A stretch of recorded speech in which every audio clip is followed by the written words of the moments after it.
क्योंकि वो शरीर में है, उसकी अपनी इच्छाएं हैं, उसकी अपनी आकांक्षाएं हैं। वो कहेगा कि आप सोमवार को नहा के आइए तो मैं आपको दीक्षा दूंगा, या कहेगा इतने पैसे लगेंगे तो मैं आपको दीक्षा दूंगा, या कहेगा आप पीले वस्त्र पहन के आइए तो मैं दीक्षा दूंगा। यानी उसको जो अच्छा लगता है वो आपसे चाहेगा कि मेरे शिष्य मेरे अनुरूप चले, जो मैं कहता हूं वो करे। यानी आपको उस व्यक्ति की इच्छाओं का सम्मान करेंगे तभी वो आपकी चीजों को समझेगा। अन्यथा वो गुरु आपको एंटरटेन नहीं करेगा। महादेव के साथ ऐसा नहीं। साहब ने कहा कि मैंने जो किया, मैंने जो अनुभूत किया है वही आपको बता रहा हूँ, ये परिणाम देता है, करके देखो। और ये 3 काम जो साहब कर रहे हैं वो साहब को गुरु आदेशित है।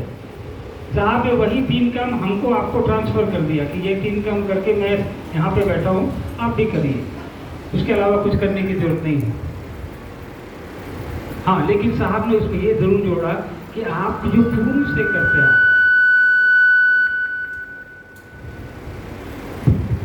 आप जो पूर्व से करते आ रहे हैं, किसी की पूजा कर रहे हैं, आप मंदिर जाते हैं, आप जाइए, कोई रोक नहीं है उसमें।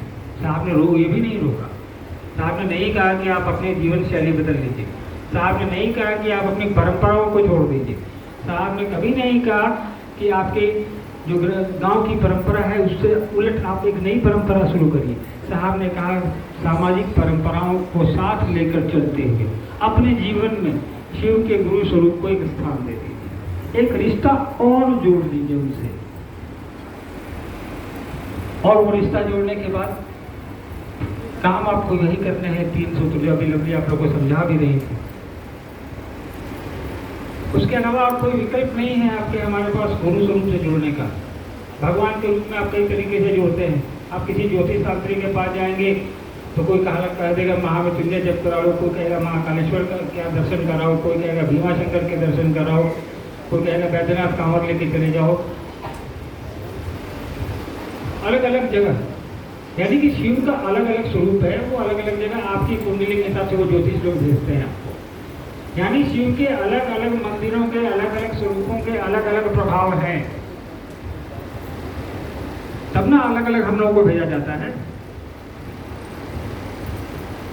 आप नोटिस करिएगा दुनिया में जितने शिव मंदिर पुराने स्थापित हैं उन मंदिरों के नाम एक नहीं है, सबके नाम अलग अलग हैं। आप ध्यान दीजिएगा तब। क्यों? क्योंकि सभी मंदिरों में जो शिव जो भी नाम रखा है उनके प्रभाव अलग अलग। तो एक चीज मुझे बताइए, शिव के विभिन्न नामों के विभिन्न स्वरूपों के प्रभाव अलग अलग हैं और वो कारगर हैं आपके मेरे जीवन में। वहां जाने से हमारे कष्ट दूर होते हैं, हमारी लौकिक इच्छाएं पूरी होती हैं। तो शिव का तो जगत गुरु का भी स्वरूप है, वहां मेरी जरूरतें क्यों नहीं पूरी होंगी? वहां भी होंगी। और गुरु के रूप में वो काम करते हैं। शिव के शिष्य पहले भी हुए हैं, किताबों में हैं, वर्णित हैं, लिखित है, नाम है उनको। ये अलग बात है कि हम और आप नहीं जानते। उन्होंने जनमानस को उससे नहीं जोड़ा, खुद जुड़े रहे, अपने कुछ प्रशिष्यों को जोड़ा जो उनके शिष्य थे उनको, लेकिन जनमानस तक नहीं आई ये बात। साहब इस कालखंड के एकमात्र व्यक्ति हैं जिन्होंने हमको आपको शिव के इस स्वरूप से अवगत कराया। और इस अवगत कराने की यात्रा में पूरी प्रक्रिया में दीदी ने हर कदम उनका साथ दिया, हर क्षण उनका साथ दिया, जिसका नतीजा है कि आज पूरे देश और देश से बाहर करोड़ों की संख्या में हमारे आपके गुरु भाई बहन हैं जो शिव को गुरु मानकर अपना जीवन तो सफल बना ही रहे हैं, अपना लौकिक पारलौकिक तो कर ही रहे, वो आपका भी कर रहे हैं। यानी कि जिसको शिव गुरु से जोड़ रहे हैं उसका भी कर रहे हैं। 3 सूत्र में एक सूत्र तो ये भी है ना कि दूसरे को भी बताओ कि शिव में भी गुरु है, तुम्हारे भी हो सकते हैं। क्या लगता है ये बताने में? आपने जिसको ये बताया, अगर वो आपके बताने पर स्मार्ट पर चल पड़ा और उसके जीवन में बदलाव हुए परिणाम आए, तो इससे बेहतरीन, इससे सुंदर नाम और क्या हो सकता है? इसलिए 3 सूत्र हम करें भी और लोगों को भी करने को कहें, बहुत आवश्यक है। आप साहब की वीडियोस को ध्यान से सुनिए।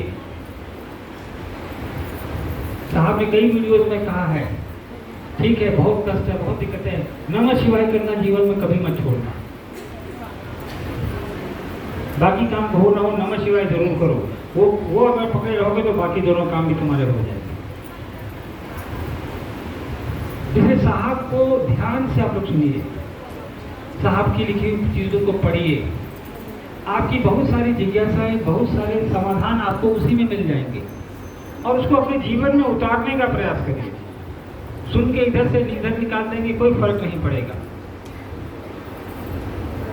सुनते तो लोग रोज हैं, कोई शिकारी आएगा दाना डालेगा, अभी कल ही कहीं में हमने ये बात कही है, जाल बिछाएगा, लालच में तुम उसे फंस रहे। बचपन में हम लोग पढ़ते थे, आप लोगों ने भी पढ़ा होगा।